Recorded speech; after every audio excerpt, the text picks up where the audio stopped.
제가 복음주의 서적, 기독교 서적을 한 거의 70여 권 번역한 것 같아요. 제가 미국으로 공부하러 가기 전에 한 15년 정도 제 커리어가 기독교 전문 번역가였는데, 미국으로 가기 직전에 책을 하나 냈어요. 교회 언니 여성을 말하다라는 책을 내고, 이제 바로 그 다음 달에 미국으로 공부하러 가서 이제 종교 여성학으로 박사를 공부했는데요. 교회 언니 여성을 말하다 후기에서 제가 그 페미니스트 정체성과 그리스도인 정체성 사이의 충돌을 잠시 암시를 했었어요. 제가 6년 전에 이제 청월함에서 강의를 할 때도 잠시 언급을 했는데, 성과 사랑과 결혼을 하나의 어떤 그 일체로 보는 결혼의 신학적인 그 결혼제의 신학적 의미를 고려했을 때 이 신학을 버리거나 바꾸지 않고 과연 페미니즘과 기독교의 화해를 생각할 수 있을까, 이제 이런 고민을 했었는데, 지금 제 생각에도 실제로 그 신학을 바꾸거나 버리지 않으면 둘의 화해는 사실상은 전 힘들다고 보는 입장이고요. 좀 더 근본적으로 들어가서 그렇다면 과연 페미니즘과 종교라고 하는 것이 정말 같은 것을 지향한다고 볼 수 있는가라고 물었을 때, 저는 종교는 인간에게 있어서 페미니즘보다 더 큰 의미를 가진다고 생각을 합니다. 제가 보기에는 오늘날 종교가 혹은 기독교가 무엇을 위해 존재하는지 그 방향과 의미를 상실했기 때문에 쉽게 정치화되지 않나 하는 생각을 좀 하고요. 그래서 보수주의는 보통 이제 자기 의로 무장한 쪽이 보수주의이기 때문에 세상을 정죄하고, 리버럴이나 진보주의는 평등이나 정의라는 어떤 정치적인 의제를 선점하고 그것으로 자기 의를 확립해가는 과정에 있지 않나라는 생각을 좀 하게 됩니다. 페미니즘도 혹시 그러한 정치적 의제 중 하나가 되어버린 것은 아닌가 하는 생각을 하는데요. 자기가 어떤 로케이션에서 말하든지 중립적인 지대는 없다라고 하는 어떤 우리가 합의를 받아들인다고 했을 때, 제 로케이션은 제가 복음주의 안에서 자랐고 복음주의 제자 담론 안에서 형성이 되었고, 그러한 입장에서 페미니즘의 의제를 복음주의 안으로 가져오는 입장에 서기보다는 우리 안에 어떠한 프랙티스를 바꾸거나 어떤 프랙티스를 소개해야 여성의 삶이 좀 더 플러리시할 수 있는가 하는 입장에서 페미니즘의 의제들을 살펴볼 수 있다고 생각을 합니다. 발표문을 읽으면서 좀 이 얘기를 풀어갈 텐데요. 제가 발표문 내고 나서 조금 부분 수정을 했지만 거의 그 내용에 준하고 있고요. 죄송하게도 사실 많은 중요한 논의들은 더 두꺼운 제 에세이에 들어가 있는데, 딱 보더니 책값이 18,000원. 저는 이게 그보다 싸게 책정될 줄 알고 그냥 그 글을 보시면 더 자세한 논의가 있습니다라고 얘기할 수 있을 줄 알았는데, 좀 죄송합니다. 여기에 더 많이 담지를 못해서. 그럴 줄 알았으면 자료집기를 더 길게 썼어야 하는데 딱 발표 분량에 맞추다 보니까 좀 짧아졌습니다. 우선 이 포럼의 제목이 페미니즘 시대 기독교인데, 기독교인으로서 이 논의를 하기 위해서는 세대의 경험으로서 공통의 언어가 무엇인지를 아는 게 전 중요하다고 생각을 하고요. 왜냐하면 이것이 맥락 없이 일어난 현상이 아니고, 또 이 논의를 공론화하기 위해서는 우리가 어느 자리에서 무엇을 위해 이 논의를 시도하는가를 알아야 함께 앞으로 나아갈 수 있다고 생각하기 때문입니다. 저는 계속 공부를 해온 학자가 아니고요. 제 삶에 어떤 매듭이 생겼을 때, 어떤 아포리아가 생겼을 때 그거를 풀기 위해서 공부의 길로 들어선 사람입니다. 그 제 삶의 아포리아는 제가 가지고 자란 담론 안에서 더 이상 제 경험을 풀어갈 수 없을 때 발생을 했고요. 그래서 지금 제 이야기에서는 먼저 그 담론이 무엇이었는가를 설명을 하고, 그 삶의 아포리아는 어떻게 경험되었는지 간략하게 제시한 후에 그 해법으로 찾아간 페미니즘은 왜 그 아포리아를 다 풀 수 없었는지 살펴보고 나서 마지막으로 처음 출발했던 담론이 지금도 우리에게 유용할 수 있는지를 살펴보는 것으로 마무리를 하려고 합니다. 그 담론은 바로 제자 담론이라고 하는 것인데요. 제가 88학번이에요. 그래서 지금 이렇게 보니까 제자 담론이 제 다음 세대들도 이어가고 있는 담론인지 갑자기 확신이 없어졌어요. 근데 제가 번역했던 많은 책들은 그 제자 담론 안에서 이제 수용이 됐던 책들이라, 혹시 그 책을 보신 분들은 제자하면 어떤 떠오르는 것들이 있을 것 같아요. 저는 제가 누구이고 어떤 삶을 살 것인가를 고민했던 대학생 시절에 제자라는 담론을 처음 접했습니다. 이 담론은 우리 세대와 우리 부모님 세대 신앙생활 방식을 구분 지어주는 담론으로서 1980년대 중반부터 대중화되던 큐티 운동을 중심으로 일어났죠. 큐티 운동은 신앙생활을 교회라는 공간에서 벗어나 삶의 현장으로 옮겨놓을 수 있게 해준 중요한 매개였습니다. 목회자의 특권이던 말씀 해석을 평신도에게로, 그리고 그들의 삶의 자리로 옮겨놓았기 때문이죠. 큐티를 중심으로 한 제자 담론은 담론에 멈추지 않고 다양한 패러처치 기관의 형성으로 이어져서 어느 정도 물리적인 하부 구조도 갖추게 되었습니다. 그래서 신학 과정이라든지 안수라는 절차 없이 남녀 모두 사역에 참여할 수 있는 길을 열어주었죠. 캠퍼스 선교, 문서 선교, 심지어 이랜드라는 기업까지 모두 이러한 사역의 장이 되었습니다. 그러나 제자로의 부름은 처음부터 성별화되어 있었는데요. 거의 대부분의 청년들이 우리가 독신도 하나의 부름이라고 배웠지만 독신을 부름으로 적극적으로 수용하지는 않았죠. 그렇기 때문에 일반적인 한국 사회의 남자와 여론의 결혼 패턴과 그에 따른 성 역할에서 크게 벗어나지 못했고요. 남녀의 이제 성 역할이란 남자가 주요 생계 담당자이고 가정을 대표하는 역할을 하고요. 여자는 생계 보조자와 가사 담당자 혹은 전업주부로서 가정의 실질적 내용을 꾸리는 역할을 그대로 따랐던 것이죠. 다만 제자 담론은 여성의 이러한 역할도 자기 삶의 현장에서 이루어지는 하나의 제자의 사역으로서 의미화를 해주었기 때문에 그 당시 한국 사회에서 일단 페미니즘 영향을 어느 정도 피해갈 수 있었다고 저는 봅니다. 그리고 저도 그러한 사람 중에 하나였고요. 나아가서 제가 사역했던 라브리는 아예 가정을 사역의 현장으로 삼음으로써 라브리의 주요 사역이었던 세계관 운동이라는 지적 작업을 밥상으로 가져와서 성 역할의 구분을 유연하게 할 수 있는 가능성을 마련해 주기도 했지요. 그렇지만 결론적으로는 소수의 예외적인 아내 간사를 제외하고는 전통적인 성 역할이 그대로 답습이 되었습니다. 제가 라브리의 한계에 대해서는 제 원래 에세이에서 좀 더 자세히 풀었습니다. 한편 한국 교회는 목사와 사모라는 전통적인 성 역할을 그대로 유지하고 있어서 선교 단체들보다 더 경직된 구조를 가지고 있었기 때문에 그동안 제자 담론으로 정체성을 구성했던 저는 남편이 이제 신학교를 가고 제가 그로 인해서 전도사의 사모가 되고 나니까 드디어 내 인생에 풀리지는 하나의 매듭이 생기게 되는 거죠. 성 역할을 초월할 수 있으리라고 기대했던 제자 담론의 심각한 결함을 발견하게 된 것입니다. 그때 이제 저보다 먼저 교회 안에 이제 여성 문제를 피부로 느끼고 이대 여성학과에 진학한 선배가 있었어요. 그래서 그 선배가 이제 소개로 너도 여성학을 공부해봐라 이제 소개를 해줬고요. 그래서 저도 이 삶의 아포리아를 여성학이라는 학문으로 풀어갈 수 있기를 기대하면서 처음으로 뒤늦게 여성학을 접했습니다. 이 여성학 그 페미니즘이 1980년대 한참 이제 크게 한국 사회에 크게 일어났었죠. 그때 이제 제 동기들은 이미 다 그 영향을 받고 그 이제 서울대 불문과를 나오고 후에 이제 이대 여성학과로 다 가서 석사를 공부를 했는데 그로부터 한 8년 뒤에 제가 뒤늦게 딱 거기 들어갔을 때 친구들이 너무 놀랐어요. 제가 여기 올 줄은 몰랐다. 그만큼 제 성향이 이제 그 친구들하고 달랐다는 얘기인데요. 그렇게 석사 과정으로 시작된 여성학 공부가 그로부터 12년 뒤에 종교 여성학으로 박사 공부를 하면서 심화가 되었습니다. 이 연구는 종교와 페미니즘의 접목을 시도하는 학문인데요. 종교를 페미니즘 방법론으로 연구하는 학문이다 이렇게 이해하시면 될 것 같아요. 근데 제가 그 방법론을 가지고 연구한 많은 책들을 봤는데 그거를 계속 보면 볼수록 종교하고 페미니즘은 서로 지향하는 바가 다른 게 아닌가라는 생각을 하게 되었고요. 궁극적으로 그 둘은 끝까지 같은 배를 타긴 힘들겠다는 결론에 저는 도달을 했습니다. 그렇다면 페미니즘은 지향하는 바가 무엇인가? 궁극적으로는 바로 모든 억압의 종식이죠. 그러니까 페미니즘은 여성 억압의 원인을 밝히고 그 원인을 제거할 방법들을 찾는 동시에 여성 억압이 없는 사회의 비전을 가지고 새로운 지식을 생산하고 또한 그러한 변화를 가져올 정치적 실천을 병행하는 학문입니다. 원인 규명하고요. 그죠? 그다음에 그것을 없앨 방법들을 찾고 대신에 그것이 없는 사회는 어떤 모습이었는가 사회적 비전을 제시하면서 그러한 변화를 추구할 수 있는 정치적 행동을 같이 하는 그러한 학문인 거죠. 그러한 과정 가운데 성차에 근거한 억압만이 아닌 다양한 형태의 억압들을 규명해 간 것이죠. 아까 이제 교수님은 페미니즘과 동성애가 본질적으로 연결된 건 아니라고 하셨는데요. 본질적인 연결은 아니라고 할 수 있지만 결론적인 귀결이 그렇게 갈 수밖에 없는 이유에 대해서는 그것도 제 글에서 설명을 했고요. 페미니즘의 이론이 왜 가부장제가 생겼고 왜 존속이 되는가를 계속 규명을 하다 보면 어떤 이론적인 발전들이 나오게 되죠. 그 이론 그 선상에 이제 끝에 가보면 결국은 그 이성의 규범을 해체하는 쪽으로 가야지만 이게 해체될 수밖에 없다라는 결론에 도달을 하거든요. 그러니까 그게 아주 별개의 것은 사실은 아닙니다. 그래서 페미니즘이 이제 이러한 계속 연구들을 해가면서 그렇다면 이 우리 억압의 지법은 무엇인가? 그것은 바로 서구 백인 남성 중심의 가부장제다. 이제 이렇게 지목이 되었고요. 그럼 그 가부장제를 지속시킨 기제는 무엇이냐? 서구 기독교다. 그러니까 종교가 가부장제를 지속시킨다라고 얘기했죠. 그래서 초기 페미니스트들은 종교와 페미니즘이 같이 만날 수 없다고 생각하는 사람들이 많았어요.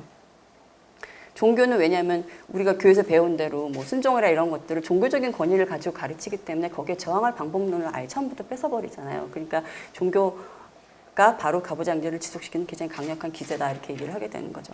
그래서 이제 교회 밖에서 이제 진행되는 페미니즘이 그러면 처음에 교회 안으로 가져오게 되면 중요한 작업은 당연히 성경을 남녀 평등의 관점에서 재해석을 하는 것이죠. 그래서 바울이 사실은 양가적인 입장을 가졌다고 볼 수 있는데도 불구하고 그의 평등 사상에 더 무게를 실어주게 됩니다. 바울의 양가적인 입장이란 그가 남녀 사이에 차별이 없다는 주장도 했지만 그와 더불어서 주변 사회와의 관계에서 기독교가 존속하기 위해서 취해야 되는 규범들도 같이 제시를 했다는 거죠. 하지만 페미니스트들은 이 중에서 당연히 평등의 입장에 비중을 둘 수밖에 없습니다. 한편 비서구권 사회의 경우는 남녀 평등 관점의 해석만이 아니라 서구 중심으로 구성된 기독교 영성도 문제가 되었기 때문에 탈식민 관점에서 토착 신앙의 요소들을 긍정하고 나아가서 혼합하기에 이르렀죠. 그게 아까 식사 때 잠깐 얘기가 나왔지만 이제 예술을 샤먼으로 해석한 정원경 교수님이 아시아 여성 신학 작업을 하신 분 중에서 좀 그게 좀 대표적인 사례가 되는데요. 저는 이분이 굉장히 많이 나간 분이다라고 보기보다는 여성학과 종교학을 접목하려고 하는 시도를 계속 밀고 나가면 도달점은 거기다라고 보는 입장이에요. 그러니까 그 기결은 그렇게 될 수밖에 없다라고 보는 게 제 입장이고요. 어떤 면에서 그렇게 일관되게 밀고 나가는 게 더 정직할 수도 있다고 생각하는 입장입니다.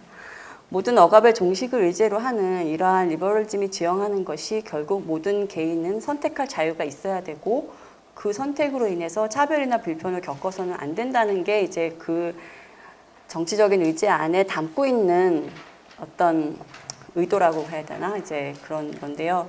근데 현실에서 이러한 개인의 선택권과 자유를 구현한 어떤 모델이 있어야 되잖아요. 그죠? 그 집단이 누구냐? 그러면 보면은 서구 중산층 백인 남성인 거죠. 여기서 중산층은 무슨 수입 수준에 따른 그런 구분이 아니고 구체제는 신분이 세습됐잖아요. 근데 그 구체제의 어떤 사회에서 상속된 신분이 아니라 자유로운 개인이 스스로의 의지와 선택으로 이루어낸 신분을 상징하는 게 이제 백인 중산층이 되는 거죠. 근데 이 신분이 다른 집단을 타자화하면서 형성되었다는 것 때문에 비판과 해체의 대상이 되었지만 결과적으로 페미니즘은 서구 백인 중산층 남성이 누리는 것을 모든 사람이 누리게 해야 한다는 정치적인 의제로 회귀해버린 형국이 된 거죠. 해체를 하고 나서 그러면 제시한 게 뭐냐 했더니 사실은 원래 갔던 그 얼굴로 다시 돌아갈 수밖에 없었던 어떤 그런 형국이 됐다는 얘기입니다. 지금까지 백인 여성의 페미니즘이 추구해온 의제들을 보면 자신의 경쟁 상대인 백인 남성이 누렸던 권력과 권위, 이동성과 자율성 등을 자신도 누릴 수 있는 방향으로의 움직임이었습니다. 뭐 이제 동일노동 동일임금이라든가 그다음에 그 여성 몸에 대한 어떤 권리라든가 이제 이런 것들이 다 이제 거기에 해당한다는 얘기죠. 이와 같은 근대적 주체에 대한 비판이 상당히 이루어졌음에도 불구하고 페미니스트 정치는 사실 거기서 이제 벗어나기가 쉽지 않은 게 그렇게 하지 않으면 정치적인 행위라고 하는 것이 사실은 힘들죠. 포스트 모던적인 분절된 자아, 이제 fragmented self라 그러는데 그렇게 분절된 그 자아로는 당위를 형성하기가 힘들고요. 변화의 주체도 상정하기가 어렵기 때문에 그런 어떤 확고한 그런 정치적인 의제로 이제 모일 때는 그러한 주체를 자꾸 형성할 수밖에 없는 그런 어려움에 처하게 됩니다. 아까도 말씀드렸지만 그래서 왜 페미니즘이 소수자와 연대하는지 중층적인 억압이 무엇인지에 대해서는 제가 그래서 좀 더 자세히 설명을 했고요. 이에 반해서 이제 비서구 여성의 경우에는 뭐라 그래야 되나 아니라고 얘기할 수도 있지만 결국 우리가 누리고 싶은 것도 서구 백인 여성들이 누린 것 같은 어떤 개인으로서의 자유를 누리고 싶어하는 욕망이 있죠. 근데 자신의 인종 때문에 경험하는 한계가 분명히 있습니다. 그리고 때로는 자기 인종이 성별보다 더 중요한 비중을 가지기도 하지요. 그래서 자기 인종을 구성한 전통과 늘 긴장 관계에 있게 됩니다. 특히 자기 전통을 정치적 의제로 삼는 남성 민족주의자들 때문에 그 긴장이 더 심화되기도 합니다. 게다가 자유주의 서구 기독교가 아닌 보수 기독교나 이슬람, 유교 등 여성에 대한 전통적인 모델을 유지하는 그룹에 속한 여성들은 자신의 종교적 전통에 대해서도 어느 정도 긴장 관계를 느낄 수밖에 없습니다. 저는 지금 한국의 복음주의권 여성들이 서 있는 자리는 아마도 이 후자의 지점 어딘가가 아닐까라고 생각을 합니다. 기독교 내 권위주의와 보수주의의 원인은 유교 문화라고 흔히들 상정을 하는데요. 문화와 종교라는 게 그렇게 과연 분명하게 구분될 수 있는가? 우리가 기독교를 경험하는 방식이 한국이라고 하는 지역성을 초월할 수 없다면 이것은 문화야. 그래서 배척해야 돼. 그래서 이거를 다 없애면 우리가 기독교 이상을 실현할 수 있을까라는 식의 어떤 구분이 쉽지는 않다는 얘기입니다. 이러한 상황에서 처음 페미니즘을 접하는 경우에는 페미니즘의 언어를 기독교의 평등 정신과 적절하게 타협시킬 수 있다고 생각을 합니다. 저도 이제 그렇게 생각을 하고 이제 출발을 했던 사람이고요. 성경에 남녀 평등의 사상이 없지 않기 때문에 그 시도가 전혀 열매가 없지는 않고요. 하지만 성경은 근대적인 평등의 개념이 존재하기 이전에 기록된 것이고 따라서 평등이 그 핵심 내용은 아니라고 봅니다. 어떤 면에서 성경에서 말할 수 있는 평등은 영혼의 평등밖에 없고 우리가 육체를 지니고 사는 한은 어느 정도 질서가 필요할 수밖에 없다는 것을 보여주는 게 성경이기도 합니다. 가장 레디컬한 평등은 죽음 앞에서의 평등이죠. 그래서 정말 평등이 가장 중요한 이슈라면 순교자들만큼 평등한 사람이 없었죠. 죽음 앞에서는 우린 다 같이 평등했고 누구든지 순교할 용기가 있으면 남녀의 차별이 있을 수가 없었어요. 그리고 그 후에 사막교모 시절에도 자기의 육체를 완전히 죽이면 여자들 몸도 남자들처럼 가슴도 없어지고 생리도 끊어지고 극도의 금욕적인 실천들은 몸의 구분을 사실 별 의미 없게 만들어 주거든요. 그래서 어떤 면에서 육체를 부인하고 죽음 앞에 임박한 상황에서는 가장 평등할 수밖에 없는, 그래서 레디컬한 입장에서의 평등은 바로 우리가 진짜 평등이 가장 중요한 의제라면 그러한 어떤 방법들을 들어갈 수밖에 없게 이제 하는 거죠. 근데 기독교가 그 이후에 사회 안에서 존속해오는 어떤 그 구조로서 이제 있을 때 이걸로는 이제 기독교가 존속할 수 없는 거죠. 이 사회 안에서 살아가는 방법들을 이제 고민을 해야 되니까. 그래서 이러한 얘기들은 초기 기독교 여성사 연구들도 수용을 하는 부분입니다. 다만 이젠 역사가 이만큼 흘렀기 때문에 인류 역사가 발전시켜온 평등 사상을 더 폭넓게 적용할 수 있게 되었고, 따라서 그것을 더 온전히 실천하는 방향으로 적극 추진해야 한다는 입장에서 계속 평등의 의지를 밀고 나가는 것입니다. 근데 과연 종교가 평등 사상의 전부인가 이제 하는 것이죠. 오히려 종교는 평등하지 않은 채로 끝날 확률이 높은 내 인생에 어떤 의미를 줄 수 있는가 하는 좀 더 복잡한 인간의 삶을 다룹니다. 그렇기 때문에 이데올로기로 축소가 될 수 없는 것이고요. 저는 제가 아무리 노력해도 제 인생이 평등하게 끝날 거라고 생각하지 않거든요. 그런 의미를 내 종교 안에서 찾을 수 없다면 그 종교가 나에게 무슨 의미가 있을까 이제 하는 거죠. 평등으로 축소된 종교는 결국 페미니즘이냐 종교냐를 선택하는 순간에 서게 만듭니다. 페미니즘의 의제를 온전히 수용하지 않는 종교는 거부하고 페미니즘의 의제를 중심으로 종교를 재구성하게 되는데, 그럴 때 그러한 페미니즘의 의제에 동조하지 않는 대다수의 여성은 억압적인 종교 제도를 존속시키는 공모자가 되어버리는 거죠. 그동안 교회의 존속과 성장에 지대한 공헌을 해온 많은 여성들이 가부장제 세뇌대에서 활동해온 것에 불과하지 않게 되는 거예요. 이 여성들의 경험을 아무리 존중하려 해도 그 프랙티스가 가부장제의 종식을 지향하지 않으면 결국 다 한계에 갇힌 삶으로 평가가 됩니다. 종교와 여성을 연구하는 많은 연구소들을 보면 여성들이 자기 종교 안에서 찾는 그 임파워먼트를 긍정적으로 평가하고자 하는 흐름이 하나가 있고요. 그거를 그렇게 평가를 하면서도 또 한편에서는 이게 그러면 객관적인 지위나 수치로 평등의 지수로 나오는가가 훨씬 더 중요한 그룹이 있는데, 그 둘이 항상 긴장 관계에 있거든요. 그 페미니스트들은 대체로 여성들이 아무리 이 종교에서 자기의 어떤 임파워먼트 할 수 있는 의미를 찾아도 객관적인 지표로 평등으로 나타나지 않으면 대체로 의미가 없다고 봐요. 그리고 그 안에서 이 프랙티스가 결국 기존의 가부장제를 계속 유지시킨다면 그들의 프랙티스가 점점 더 의미가 없어지는 쪽으로 해석을 많이 하죠. 그래서 이 여성들의 경험을 아무리 존중해도 결국은 이제 가부장제 종식을 지향하는 프랙티스가 아니기 때문에 그 한계에 갇혔다 이렇게 많이들 평가를 내립니다. 근데 이렇게 평가를 내리게 되면 결국 페미니즘은 모든 여성의 삶을 대변할 수 없다는 말이 되는 거겠죠. 그리고 페미니스트 개인도 이미 아버지 역할을 대신하는 국가제도 안에서 이성애자로 사는 이상 가부장제 종식이라는 의제에 따라 일관되게 살 수 없음을 경험하게 되기 때문에 페미니즘은 개인의 삶도 다 대변할 수 없다고 저는 봅니다. 그래서 나중에는 자신을 해방시켜 줄 것 같았던 지식이 오히려 자신을 억압하는 경험도 하게 되죠. 모든 이념이 그렇듯이 자기 검열의 칼이 돼서 이제 들어오는 겁니다. 이거는 제가 페미니스트라고 생활을 하면서 느끼는 거지만 내가 충분히 페미니스트인가 아닌가의 어떤 그 검열의 칼이 항상 자신에게 있어요. 우리가 옛날 율법주의 기독교 안에 있을 때 내가 24시간 하나님을 생각했는가라는 그 검열의 칼이 나를 겨누었던 것처럼 페미니스트로 철저하게 살려고 하면 할수록 그 검열의 칼이 항상 자신에게 돌아오고, 누가 무엇을 했을 때 페미니스트가 왜 저러지? 페미니스트 이럴 수가 없어라고 하는 자기 안에 어떤 그 발음의 페미니스트 그 상이 다 있기 때문에 그 검열의 칼이 이렇게 이제 자기를 향해 돌아올 때는 또 굉장히 힘들어지는 거죠.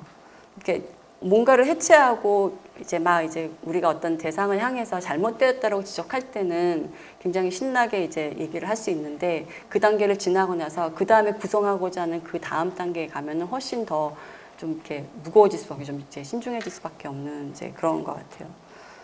제가 뭐 그렇다고 교회 안에 젠더 질서가 문제가 없다 이 얘기를 하기 위해서 하는 게 아니라 절대 아니라 여성의 경험, 특히 종교적인 경험은 페미니즘이라는 틀 안에서 다 설명이 되는 게 아니기 때문에 섣불리 페미니즘 자체를 들이대면 오히려 해방이 아닌 억압을 가져올 수도 있다는 얘기를 하기 위해서 하는 얘기고요. 페미니즘을 하다 보면 이제 실제로 제가 이제 좀 전에 말씀드린 것처럼 그 의제를 위해서 실제 여성의 경험을 오히려 간과하는 경우들이 나타나는 거죠. 페미니스트 연구를 하기 위해서 이 여성의 사례들을 가져왔을 때 페미니스트 해석을 하기 위해서는 그 페미니스트 의지에 맞는 해석들을 내려야 되는데 사실은 그게 일치하지 않는 경우에도 굳이 페미니스트 해석을 하려고 시도할 수 있다는 거죠.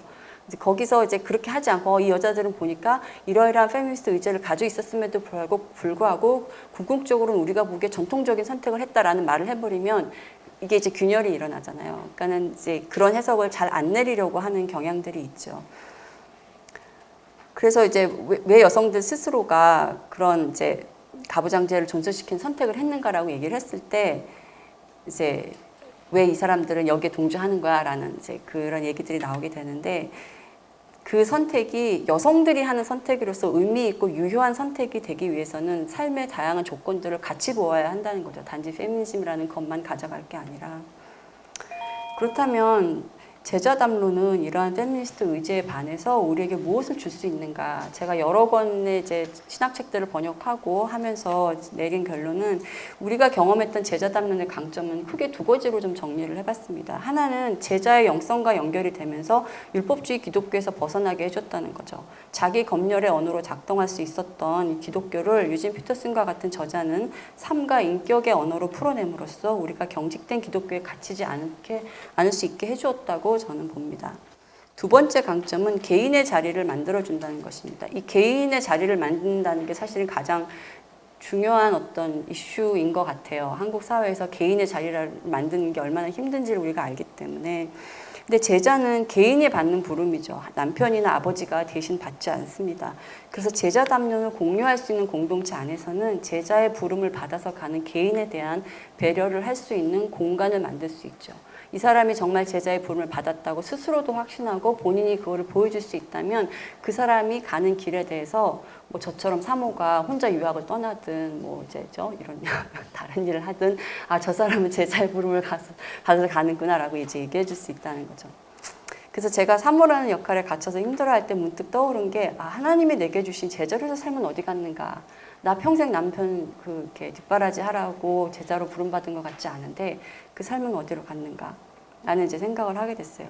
그래서 그 담론에 힘입어서 사모라는 자리를 떨치고 혼자 유학길에 오를 수 있었죠. 그리고 그때 그러한 선택을 지지해줬던 한 그룹의 공동체는 아니어도 몇몇 여성들이 저에게 공동체가 되어서 제 선택을 지지를 해줬습니다. 물론 쉬웠던 과정은 결코 아니고요. 그래서 좀 더 자세히 풀었지만 지금 제 인생을 가능케 해준 것은 막달에 죽은 채 태어난 제 둘째 아이이고 그 아이에게 제가 가장 큰 빚을 졌죠. 저는 이 경험의 서사를 풀어내면서 저를 키워준 제자라는 담론을 통해서 전통적인 목회자 가정의 사모 서사에서도 벗어나고 나중에는 페미니즘의 서사에서도 벗어날 수 있었습니다. 제가 페미니즘 서사에서 배운 게 없다는 말이 아니고요. 그 서사가 필요하지 않다는 말도 아닙니다. 하지만 제가 연구를 해보니까 페미니즘과 동행을 하다가 길을 달리한 사람들이 있어요. 그래서 그 사람들이 한 연구나 그들에 대한 연구들을 이렇게 보면서 다시 그렇다면 내가 가지고 자랐던 제자 담론은 어떤 가능성을 가지고 있는가 하고 다시 조명하게 된 것이고요. 제가 박사 논문으로 이제 박은서 공지영 작가의 그 유교 문화권에서의 젠더 경험과 두 분 다 카톨릭 신자잖아요. 그래서 종교 경험에 대해서 이제 논문을 쓰면서 이렇게 봤더니 두 분 다 1980, 90년대 굉장히 대표적인 페미니즘 소설들을 썼었고 그다음에 그 당시 페미니즘 운동에 굉장히 좀 비중 있는 역할들을 했던 분임에도 불구하고 종교에 있어서는 페미니스트 의제를 추구하지 않았어요. 오히려 페미니스트들이 성차별을 존속시킨다고 공격하는 남녀의 본질적인 차이를 주장했고요. 주장했다기보다는 본인들이 스스로 믿었어요. 남자, 여자는 본질적으로 다르다. 그리고 하나님의 생각과 이 세상의 방식은 다르다는 이원주의적인 사고를 견지했습니다. 이것은 페미니스트들이 보기에 굉장히 안 좋은 사고 방식인 게 하나님의 생각과 이 세상의 생각이 달라. 그래서 이 세상에서 잘 참다가 하나님 나라 가면 좋은 걸 다 누리게 될 거야. 그래서 이 세상에 변화가 오지 않는 거잖아요. 근데 그래서 그런 이원론적 사고를 페미니스트 입장에서는 굉장히 비판할 수밖에 없어요. 하지만 이 두 사람은 결국 인간이 만든 제도는 한계가 있을 수밖에 없다. 그리고 그것보다 더 큰 존재가 있다라고 하는 믿음이 어떻게든 간에 자기네들에게 이제 힘을 주는 이제 근원이 됐던 거죠. 이들이 종교에서 찾은 것은 페미니즘에서 찾은 것과는 달랐다는 결론을 내릴 수밖에 없었고요. 이러한 예들을 보면서 이제 많은 생각들을 하게 되는 거죠. 이러한 맥락에서 제가 언급한 제자 담론의 강점을 다시 생각해 본다면 저는 그 담론이 한국에서 나서 한국에서 신앙생활하는 개개인의 삶에서 어떤 이야기들을 만들어내었는지 우리가 충분히 듣기도 전에 성급하게 정치적인 의지에 휩쓸리는 것은 아닌가 하는 생각을 좀 하게 됩니다. 지금 우리에게 필요한 것은 제자라는 담론으로 형성된 우리 세대의 여성들이 어떻게 자기 삶에서 사랑과 성과 일과 사역을 경험하면서 자기를 구성해 갔는지에 대한 기록과 분석이고 그러한 작업들을 바탕으로 그들이 교회에 기여한 바에 대한 평가도 제대로 이루어져야 한다고 봅니다. 그들이 없이 한국교회가 이렇게 클 수 있었을까 하는 생각을 하게 된다는 거죠. 그러고 나면 이 제자 담론이 계속해서 한국의 기독교인 복음주의 여성 개인에게 유의미한 담론이 될 수 있는지를 알 수 있을 것 같습니다. 저는 우리가 이만큼만 이뤄내도 상당한 진보라고 생각을 합니다. 감사합니다.